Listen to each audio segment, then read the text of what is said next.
outdoors video. Yeah, it's 100 degrees in the shop. Welcome to summer weather. Yeah. Alright, so let's see. This is a piece of heat treat of Mississippi gravel. I think it's 350 degrees or 400 degrees. I'm not sure. See, there's nothing written on it. I just got it in a box from my friend Randy. Yeah, so I'm just going to test it out and see. I got some other stuff I need to test out soon. So I'll be doing a bunch of rock challenges here in the near future. Once you heat this up, if it's not cracked and full of holes, it usually works pretty good. This has got some quartzite or quartz crystals in it. Let's see, I need to knock that out of there. If I can. That's pretty cool. Let's see. I will save it. What do I save those for? Sometimes I send stuff like that to one of my daughters. Yeah. If it's good enough for display, I'll send it to her.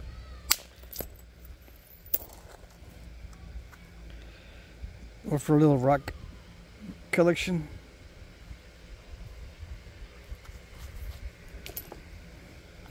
Anyways, those quartz veins, sometimes they're solid and sometimes they're not. If I can nap through them, they're okay. Yeah, this material is not difficult to gather. There's a lot of it available. The problem with this material is it's not consistent. Heat treating does help it quite a bit. But you got to be picky. Yeah.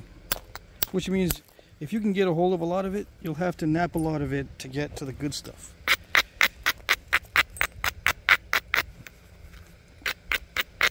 Because if you have access to a lot of it, it usually means you have access to the lower grade as well as the higher grade.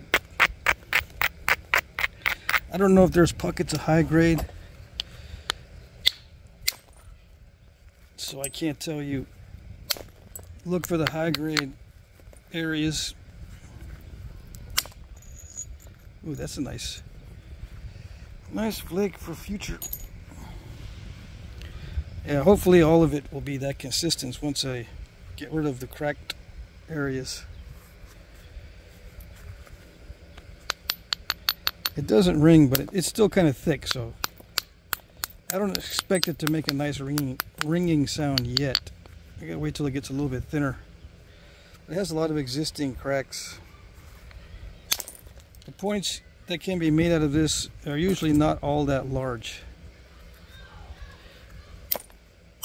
Because even if you find a big piece of this, it'll have cracks and holes and stuff.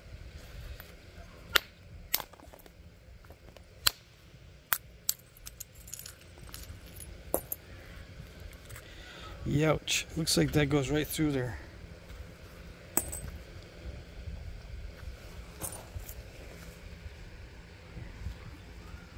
That might be a good thumbnail right there so I can show you. Hold on. Yeah, it shows all the inconsistencies and all the different things that can happen just in that one shot, that one photo. Let's see.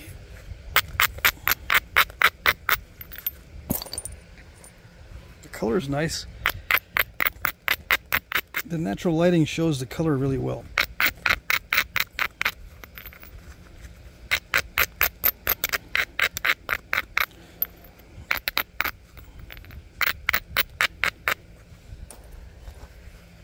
It's kind of dry, even when heat treated.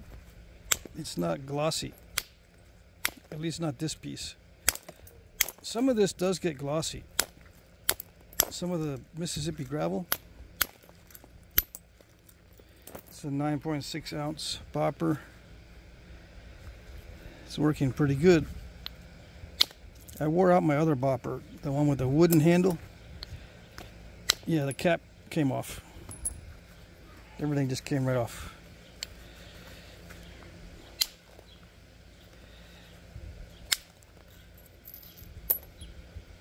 I'm probably gonna have to lose that whole side there where that seam is if I don't get to the bottom of it, so to speak. There's still a lot of quartz in there.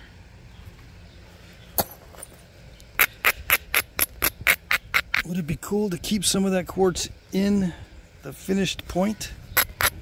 Yep, but I don't try to preserve anything. I'm just looking for what I can make the point out of. Is how should I phrase this? I don't try to conserve any material as far as special areas, because it'll mess up my flint knapping. I just try to make the most of it in general, not specific. I don't try to preserve specific areas. I used to try to do that when I was a newbie, and it cost me a lot of time in learning how to knap.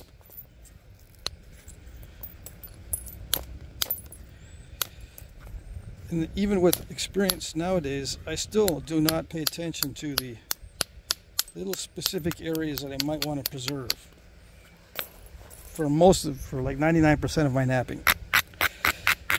Yeah, there are some times where I can see like a little hole in the piece and I'll knap around the hole.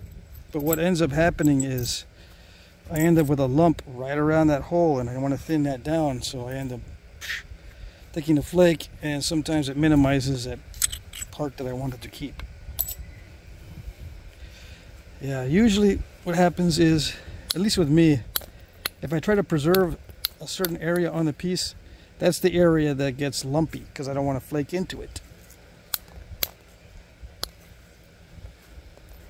Okay, I think I want to keep this particular piece thick.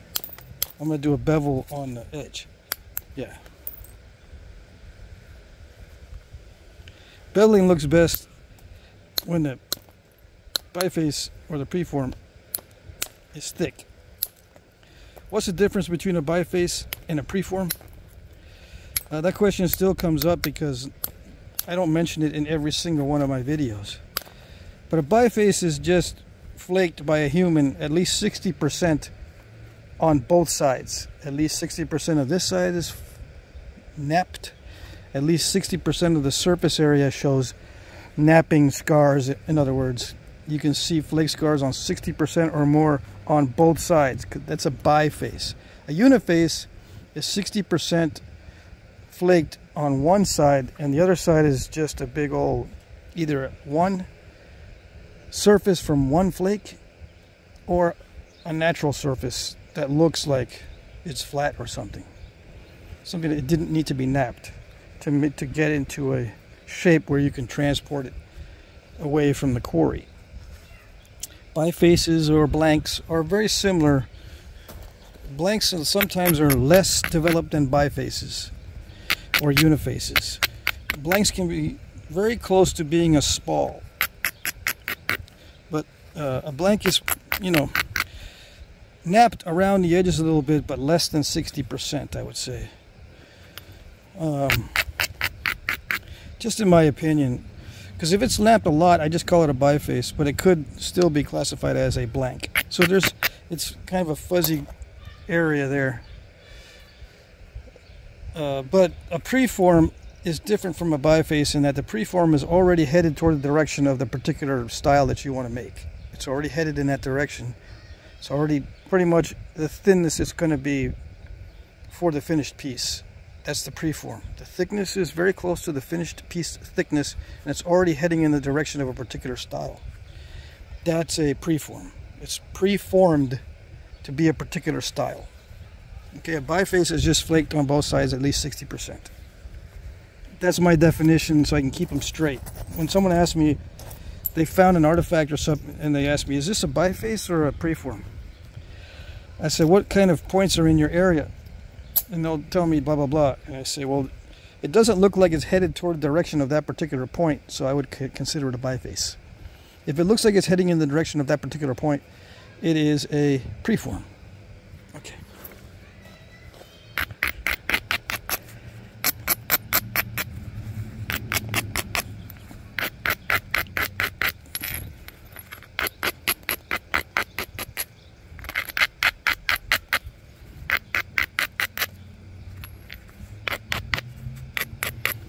So right now this is a biface because it's not really looking like anything yet.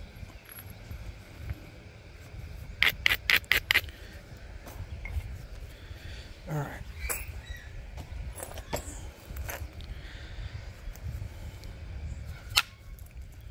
Yeah, I got the fan going out here too. If I don't have the fan going, the phone overheats. Yeah. I thought this side was going to be the nasty side, but this side looks like it's got nastiness as well. Dang it. I didn't expect it to break in that way.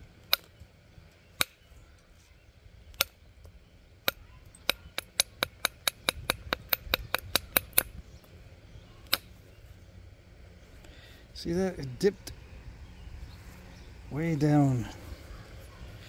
Okay. That's the way it's gonna go, huh? Yeah, that's the way it's gonna go. This was the nasty side. That's an existing crack, you can tell because of the patina. But the rest of it might be healed pretty well. Let's see.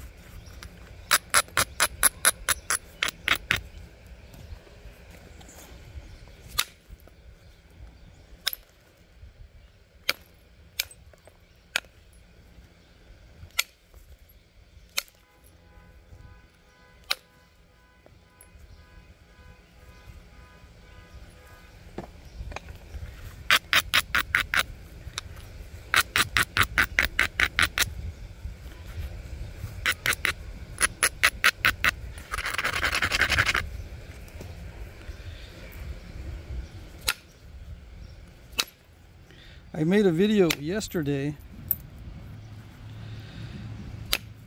but I was feeling kind of tired and disoriented, and I ended up deleting it as I was trying to clean out my memory on my phone. Yeah, I thought the video I recorded yesterday was an older video. So without thinking about it too much, I just erased everything in the phone's memory, and believe it or not, I forgot that I had shot a video in those few moments that I was cleaning out my memory of the phone. In that short time, I deleted it twice. Once off Google Photos and once off my phone, so I was really out of it. And it was an hour and 30-minute video. And it had some beginner advice. I was thinking, oh, this is gonna be good for some beginners. There's a lot of beginners that have just subscribed recently. I can tell by the emails that I get. Anyway, yeah, deleted it.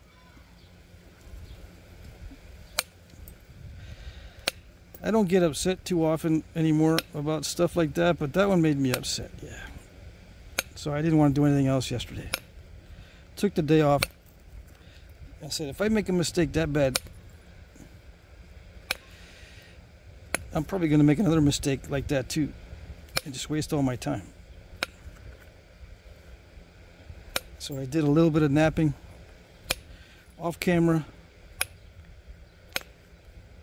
and that's it. I hung out with some of my family and friends yesterday. It gets me behind on my auction stuff, but I think it was worth it.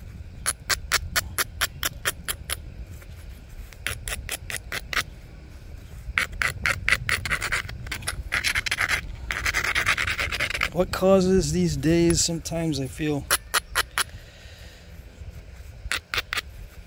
not up to speed or something, I don't know. Could be just like a cold floating around, you know, and just get a mild cold or something. But I don't think that was it. I just think that I maybe ate something I shouldn't have eaten. I'm trying to think.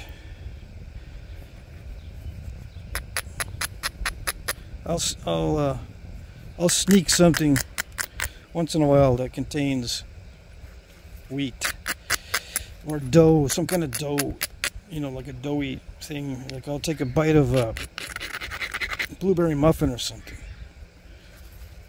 and that'll set my head spinning.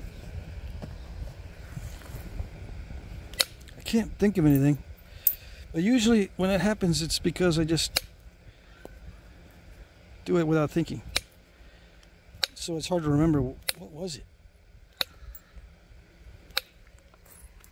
Especially with all the stuff my dad likes to keep in the house. He's in a rehab center right now, physical rehabilitation center.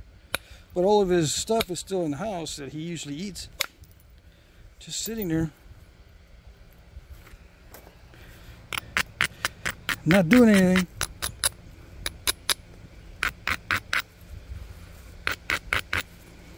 Not being eaten.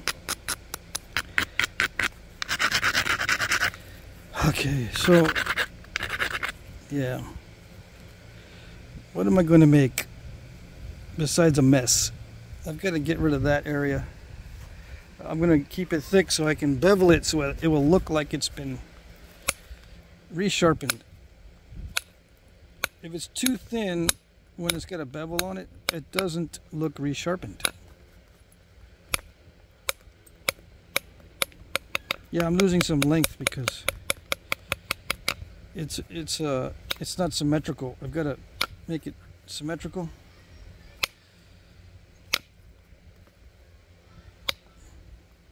You'll see why I took some length off.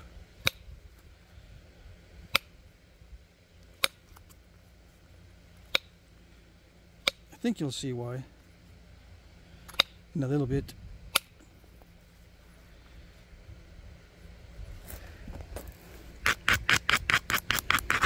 I also had a challenge in the comment section.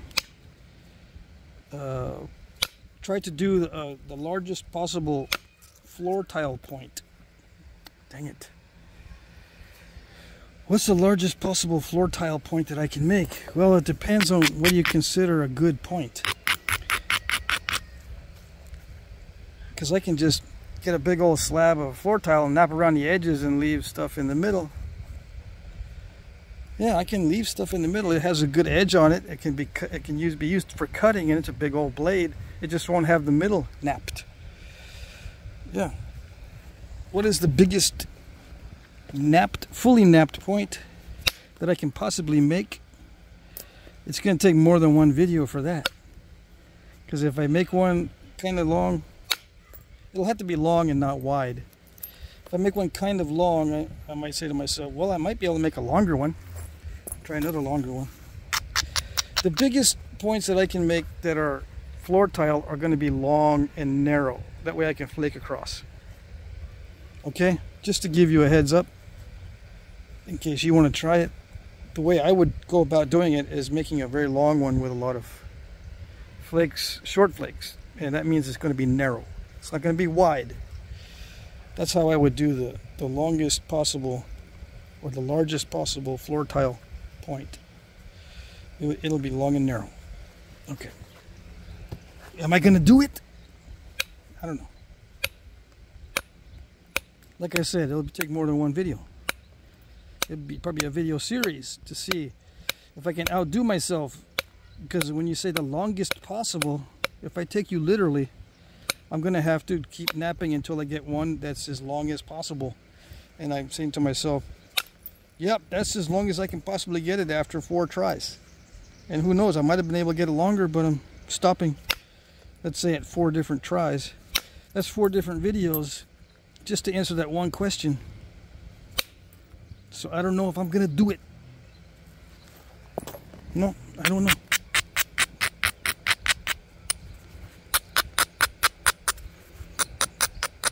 Those floor tile videos don't get very many views.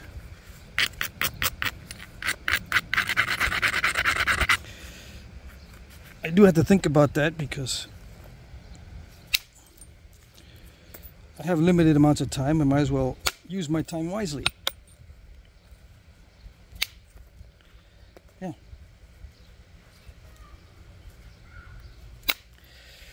I was going to try to make it, keep it thick, right? Keep keep this thick, but not steppy and thick. I don't know.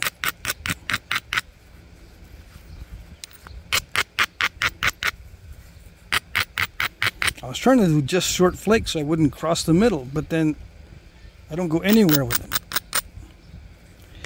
Yeah, I was trying to keep the flakes short so they don't go across the middle, so it stays thick, and then they fall way short. It's a subtle thing between not enough and too much force. It's such a subtle, almost indistinguishable difference in energy. Yeah. Almost indistinguishable.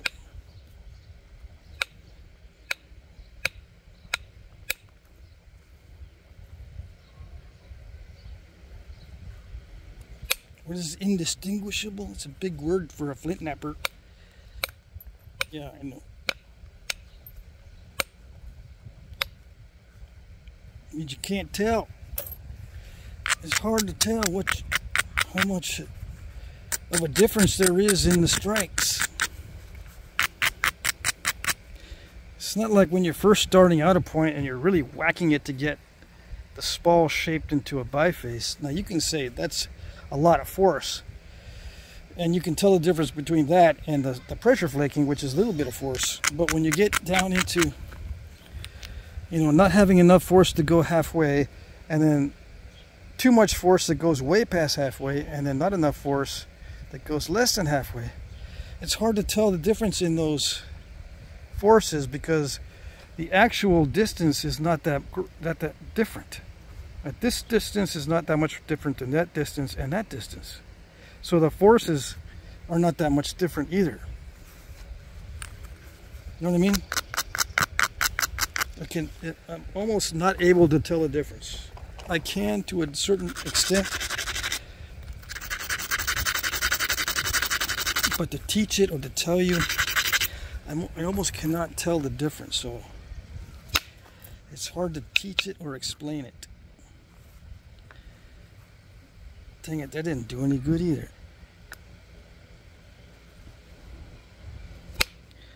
Okay. I'm not hitting it hard enough, but I don't want to hit it too hard.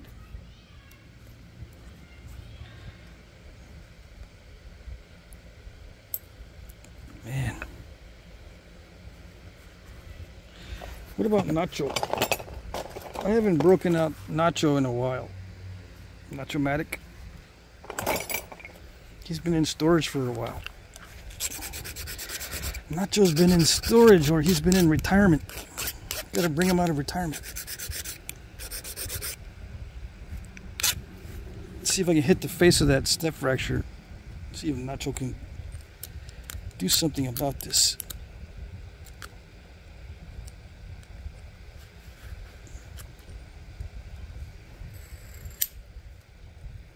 Yes? That wasn't too bad. Let's see. Just don't dive, okay? Don't go on a diving expedition. It almost dived in right there. Hold on. What I'm going to do is remove some of this convexity near the edge so that I can get the Nacho-matic to push out more this way instead of inward. Okay, let's see. Let me take some of this convexity out so I can put the Nacho-matic at a different angle. Yeah, like that. See, I took some of this material off here, so when I put the Nacho-matic here, it's gonna hit upwards like this instead of straight into the piece. So that should help prevent diving. Okay, it should. What I'm doing now is just getting rid of any overhangs. If it's too curved in there, if it's too scooped out in there like this with an overhang, and the Nacho-matic catches that underhang and it hits it, a lot of times it will just curl and dive in. You cannot have any diving in.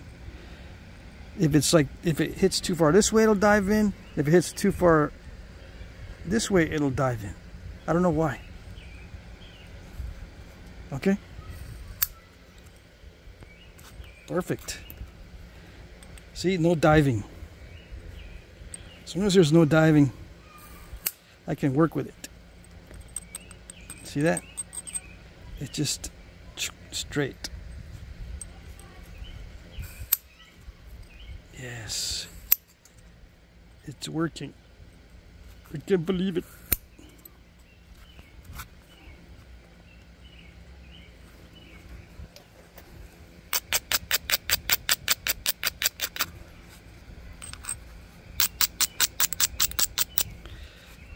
Okay, so it's not that pretty, but at least it's been minimized. I can probably flake into it now and get rid of that lump.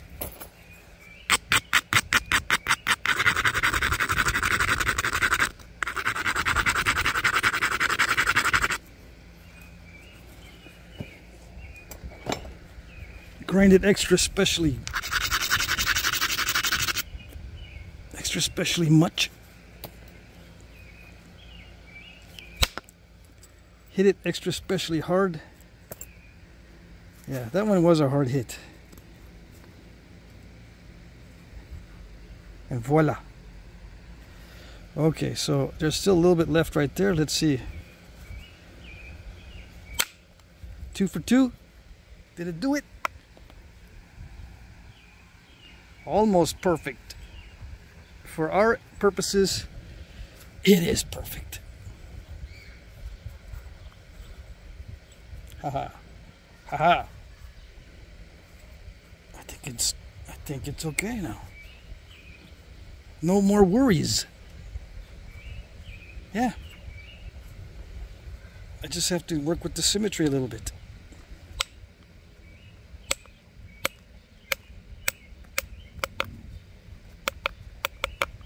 See, I took off some of the length, remember earlier?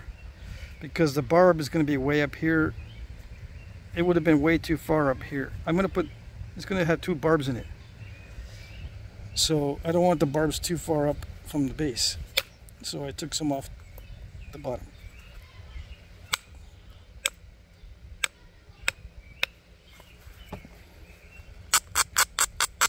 I didn't want to say anything until I knew that this was going to be preserved, because this could have been taken all the way back trying to get rid of the lumps. And then I could put the barbs down a little bit lower. But in this case, I'm going to keep the barb up pretty high, which I thought was going to be the case, but you know, you never know. So I didn't say it. I didn't say why I took off a lot from here earlier. I just had a feeling that I was going to have the barb up a little bit too high. Okay, okay. Clear as mud. Yep. Good. What am I doing now? I'm just regularizing it. Making it nice and neat. And I'm working on some symmetry. I gotta do the constriction of the sides of the stem right now.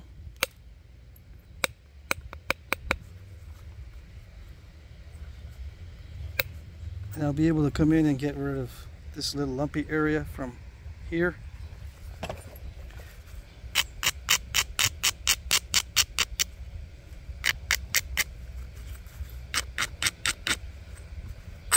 But I'll work my way into it. I won't do it right away.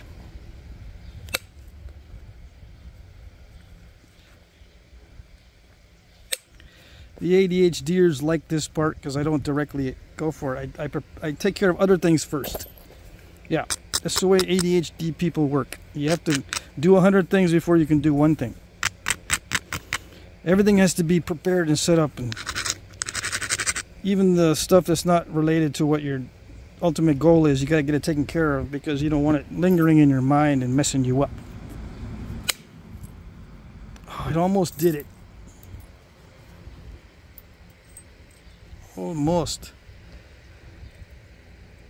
I thought I was going to have enough power to do it, but maybe on the next strike.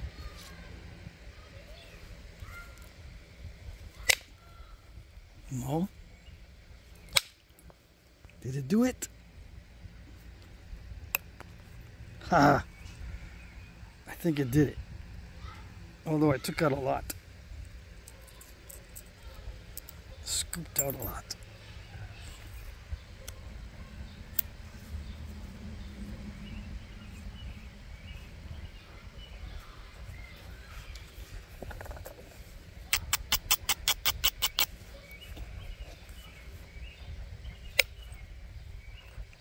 Ah, yes.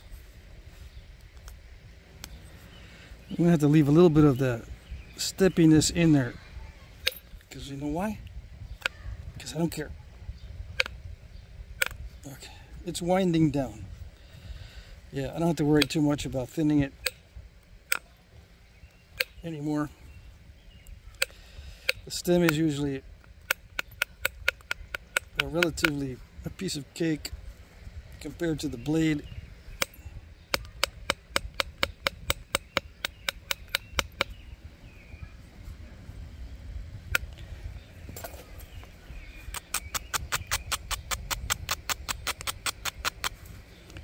The stem is a vital part of the technology. In fact, it's probably more vital than the actual blade shape, but the difficulty in knapping is quite distinct.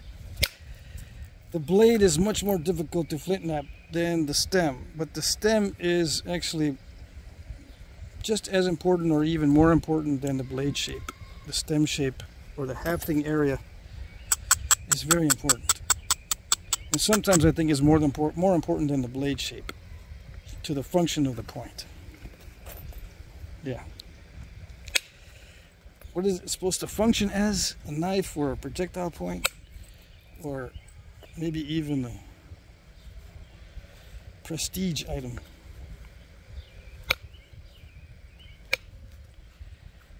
And not used for anything except for show. You still have to have a nice stem on it, or maybe not. If it's just for show, maybe not. Maybe the stem is just intentionally haphazard and kind of weak because it doesn't need to do anything. So you don't waste your time doing the stem. I don't know.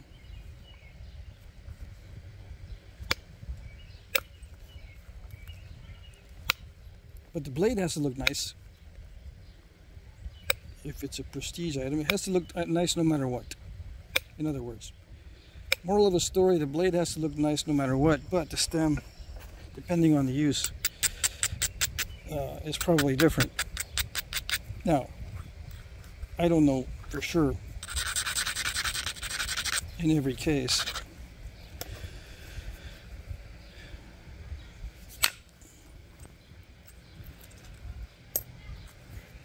But when I do the points, I pay attention to what the stem looks like and how strong it is and how well it can be hafted, how thin it is and all that, if I'm going to be using it for something.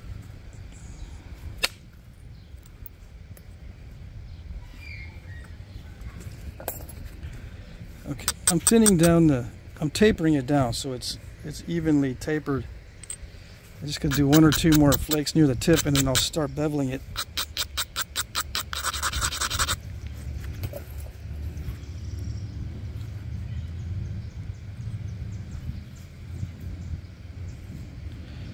Which side needs to be reduced? I lost my place.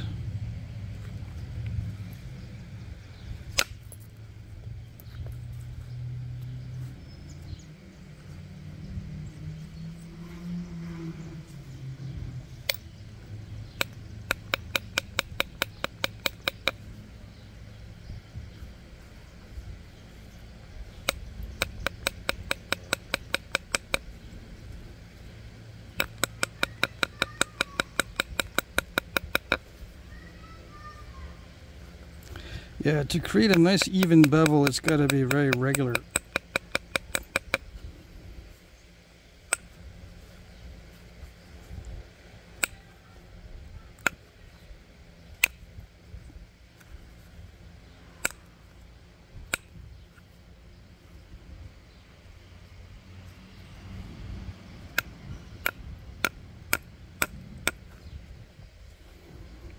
To produce a regular bevel, it's got to be regular.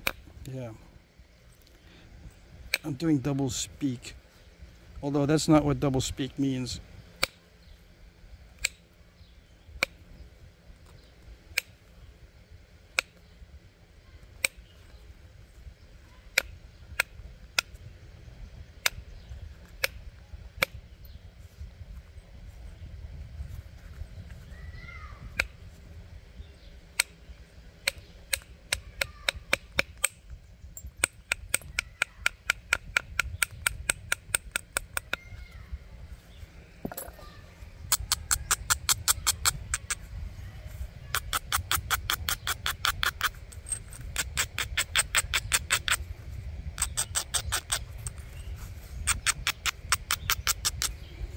I'm preparing it for pressure work now.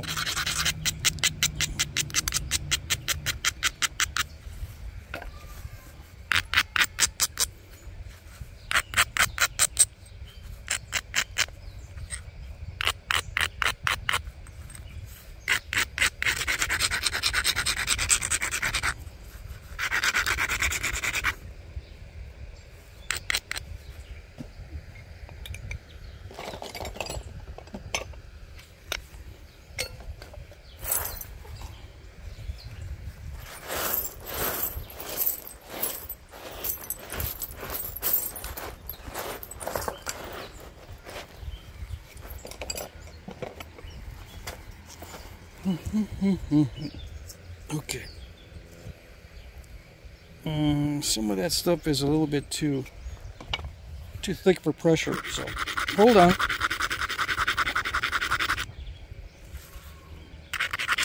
This side is thin enough for pressure, but there's thick spots. There's spots that are still too thick for pressure. Hold on. At least the way I do pressure flaking. All right. I can do a bevel with percussion too, but it looks a little bit better if you do it with pressure.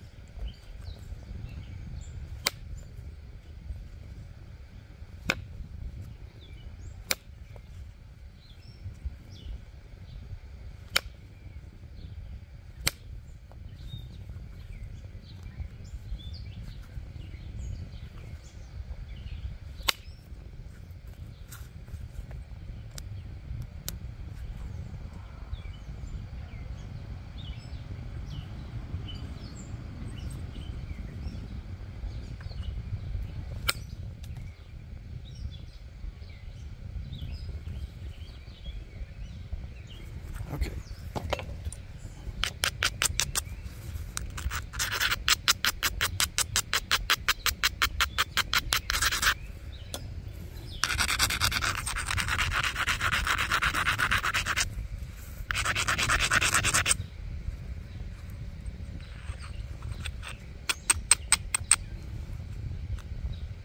The bevel's going to be on this side and that side. That's not a good thing to have a step fracture right where I'm going to start beveling. Let me see.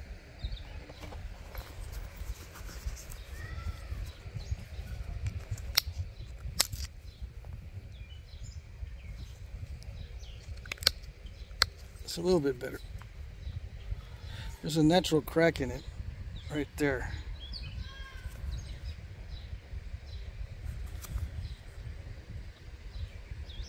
See it? That's not going to matter too much. And I'm going to do the blade before I finish the stem. On the real ones, it's just the opposite. Okay. Why am I going to do it the opposite way as the real ones? Because this is not a real one. Yeah. Simple.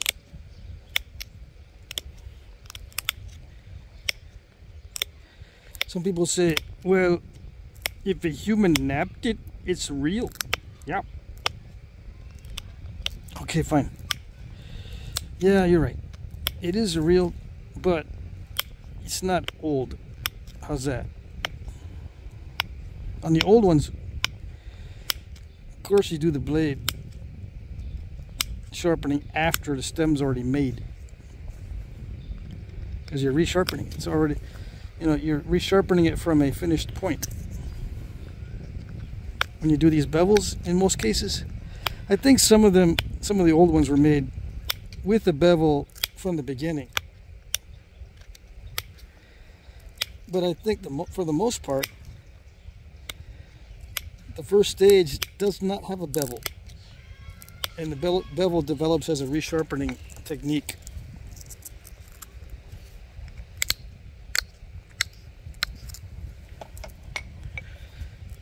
Yeah.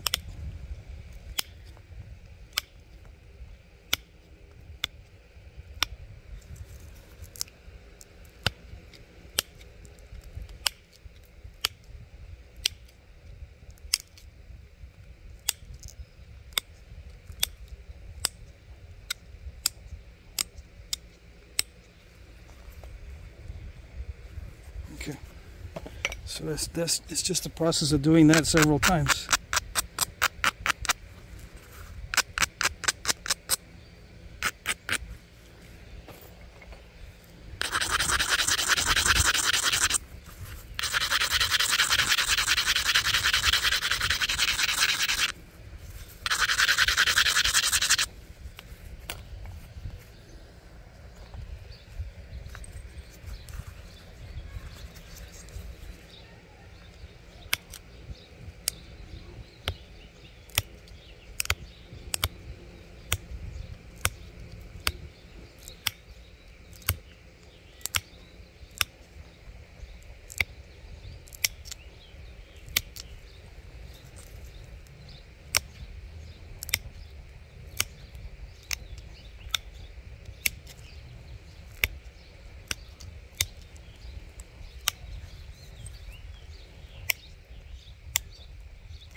I might take a flake in the opposite direction once in a while.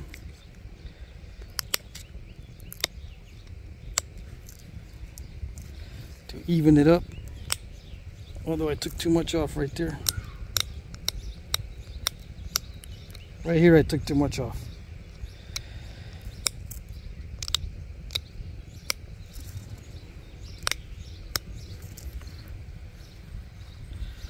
Alright, so you can already see the bevel starting with that series of flakes. Okay, so I just keep doing it. I'm going to take a little off the other side.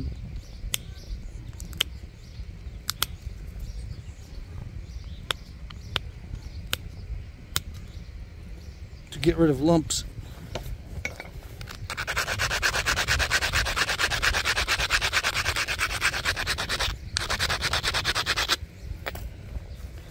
Once in a while I get a request to do beveling. Oops. This is kind of crunchy right in there. See that? I get a request to do beveling. I have not had a request in a long time, but I bet you someone will go, "Oh, thank you. I was just thinking about that."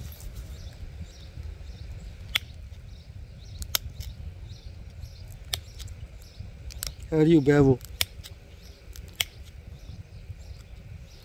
Let's do the same thing over and over on the edge. This flaking on the edge like this.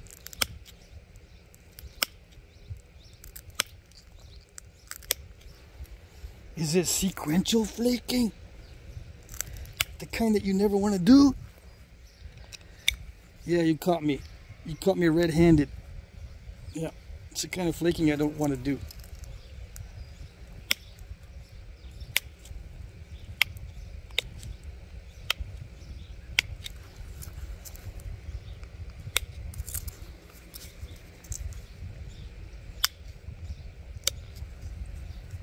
I usually don't do it because it looks too modern and because it's too tedious and boring.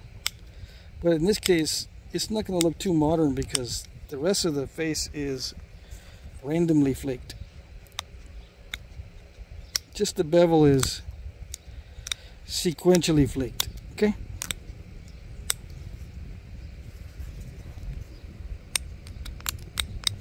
Just that small area. It's still probably not thick enough to show a really nice bevel, but oh well.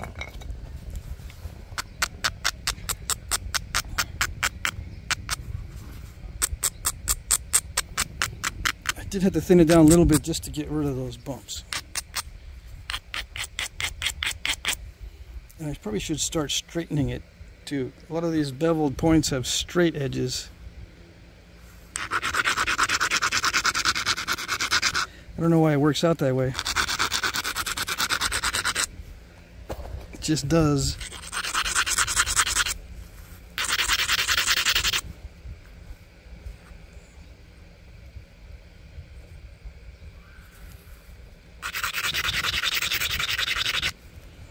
So in that case, what do?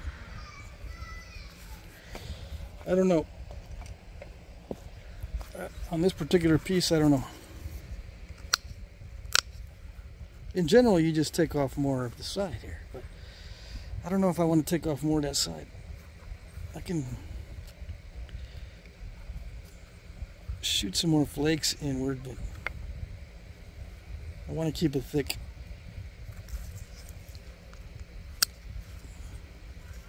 You know, to make this straighter, like this side, to make this straighter, I could shoot more flakes in, but then I risk scooping it out too much and the bevel won't look good. It'll be beveled and a scoop and then a bevel and then a scoop. You don't want that.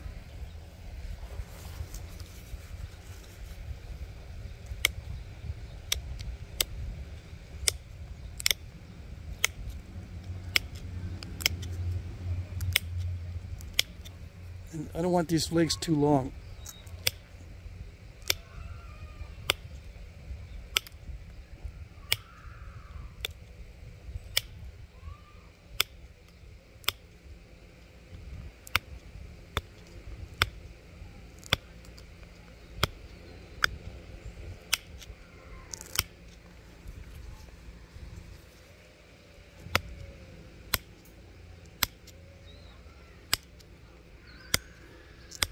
See, if I go for thinning to get rid of some of that lumps, because I'm taking advantage of removing this.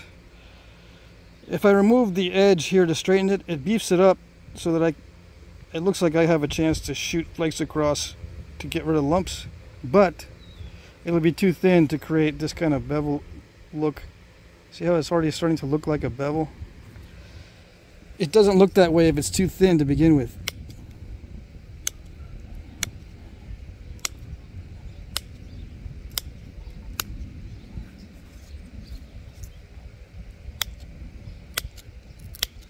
And you want short flakes. You don't want a bunch of flakes going a long way into the point, because then it messes up the bevel look. Yeah.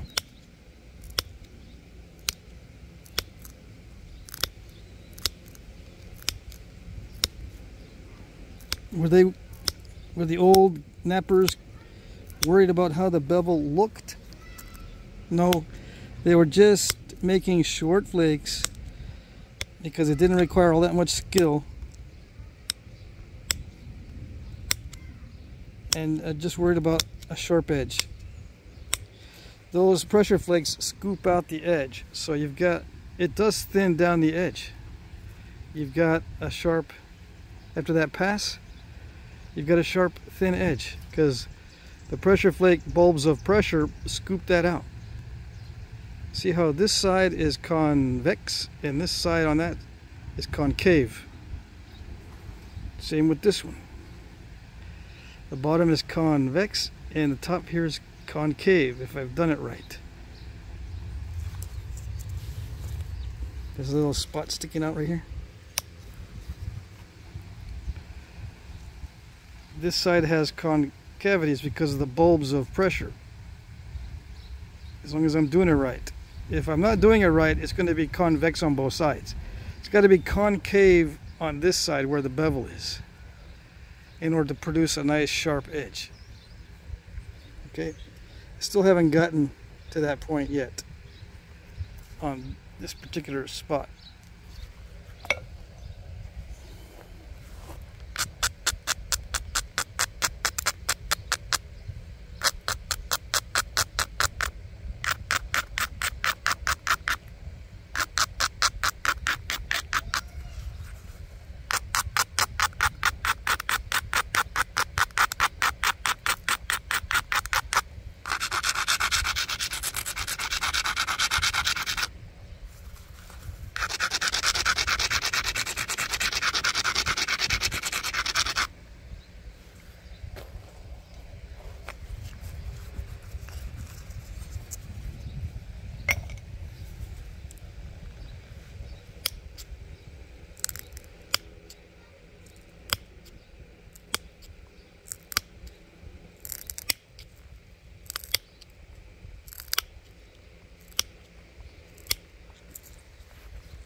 See, this doesn't take all that much skill because it's just methodical. It's just pressing it the same way every time in short flakes.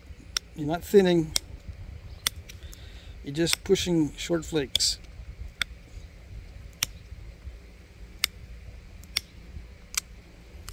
And some of you are going, yeah, there's skill because I can't do it. It doesn't take long. The learning curve for making a series of short flakes doesn't take all that long.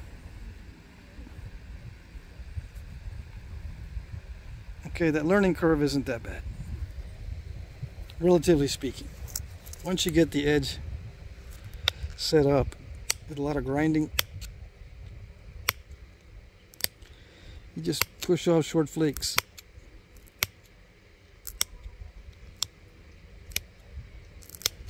Oh yeah, the step fractures. If you're getting step fractures with short flakes, yeah, you got to work on your technique for sure. If you're getting a premature flakeration, like you start pushing on it and it takes a flake off too fast or too soon, you need to grind it more. Make the edge stronger, because obviously your edge is not strong enough to support the flakes you're trying to produce if they're crunching too soon.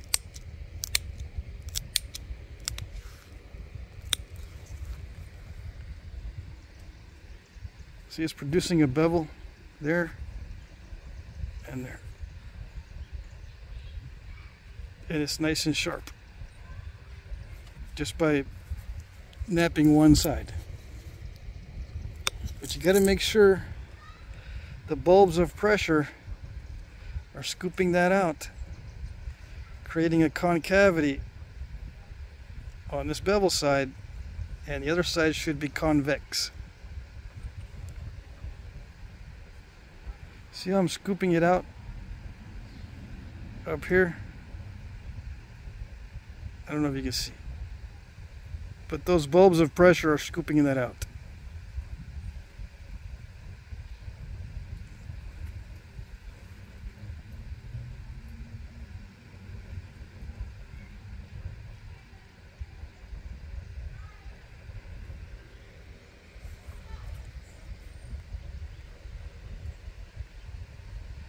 I think that's good enough. Well, I don't, maybe one more pass.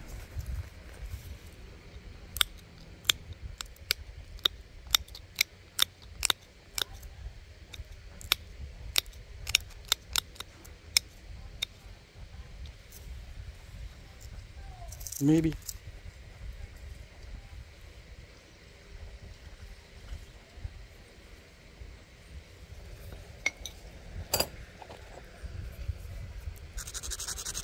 Maybe just touch it up.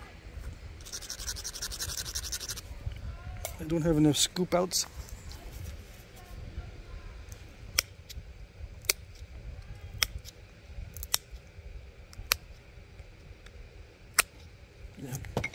Yeah, if that edge is not beefed up enough, you get little step fractures. See that right there?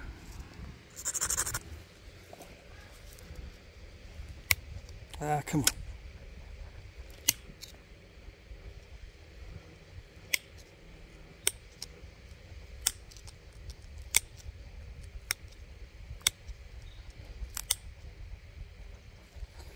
I'm already messing up my own beveling.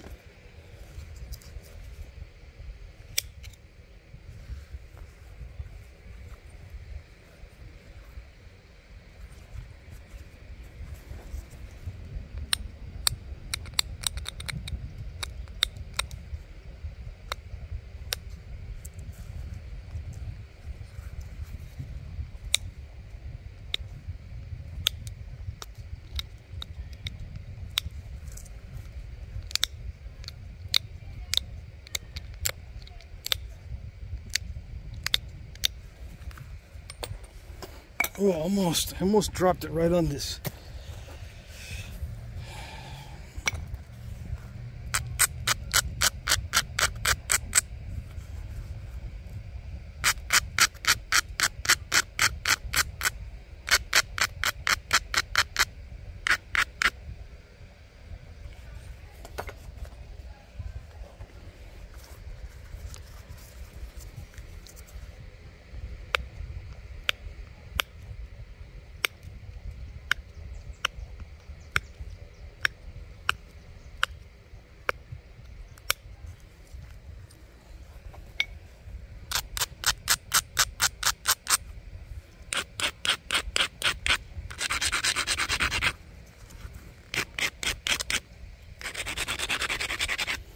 See, with the beveling, you can resharpen it several times and you're not losing all that much width.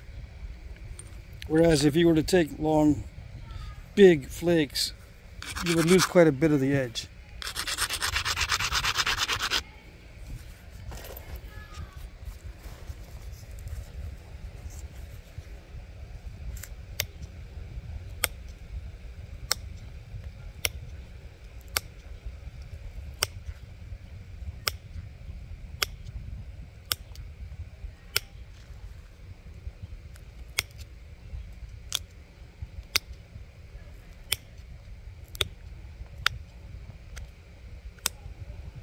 There's got to be a little bit of inward pressure so you can create that bulb of pressure.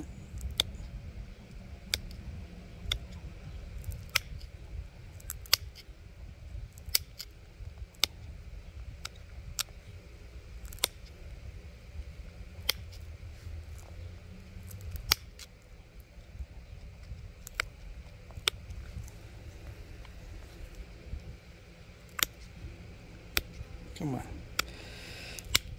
When it's dry and crunchy, it's not that good for sharpening.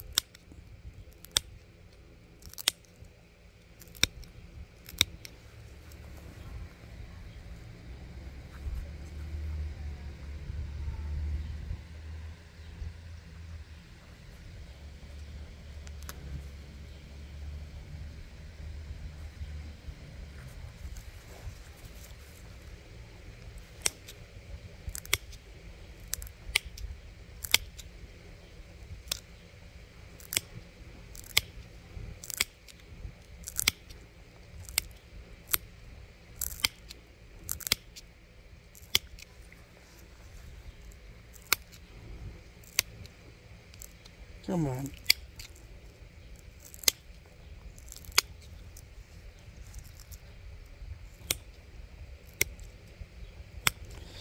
If I don't apply enough pressure, it starts to step fracture on me.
A little bit of a twist in the tip.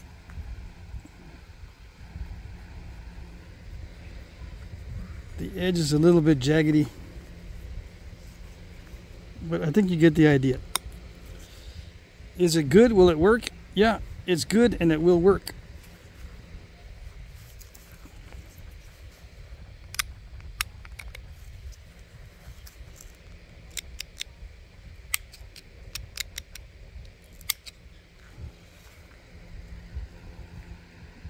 A little bit of a twist in the tip. Little bit. Alright, so there's a bevel there. Bevel there. It doesn't show up that great on this lighter color material.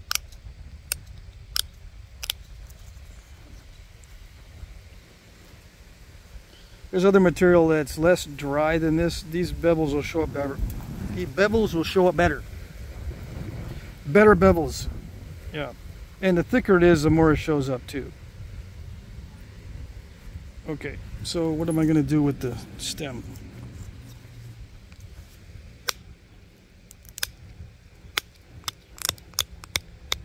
Just put little barbs.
Okay, you can see what I was doing. The bevel gets more pronounced as you reduce the size, right? But I was encountering step fracturing and crushing along the edge, so I had to really dig in and make some bigger pressure flakes. Yeah, so that's it.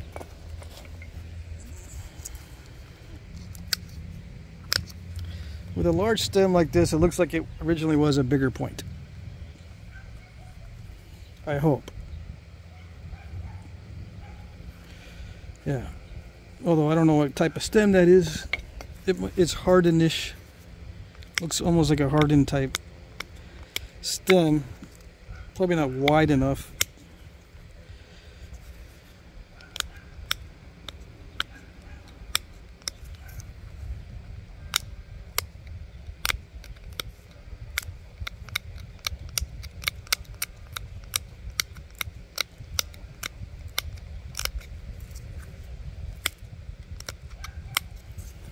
And here I go, I'm reducing the width. But it's the hardened stems are supposed to be more narrow at the top than they are at the bottom, I think.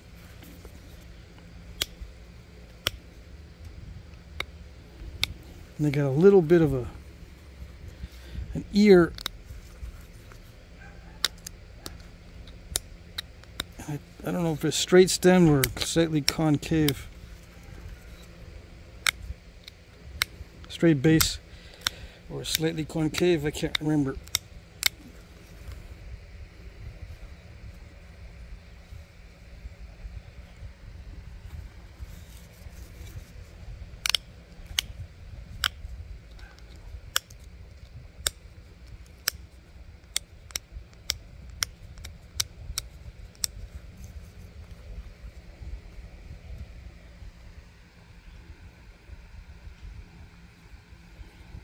But yeah, I think these were knives. The big ones, the big hardens, were knives, I think. It's much easier to resharpen a knife with a bevel than it is to thin it down every time. Yeah. Okay.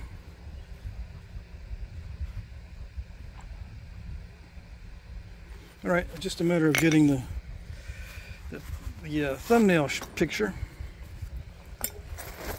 Thumbnail shot. See if I can get a nice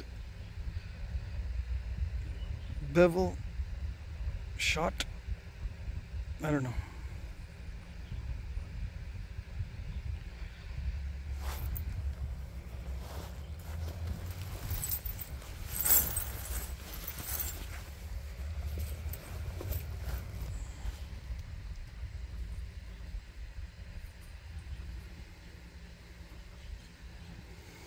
Yeah, that looks good.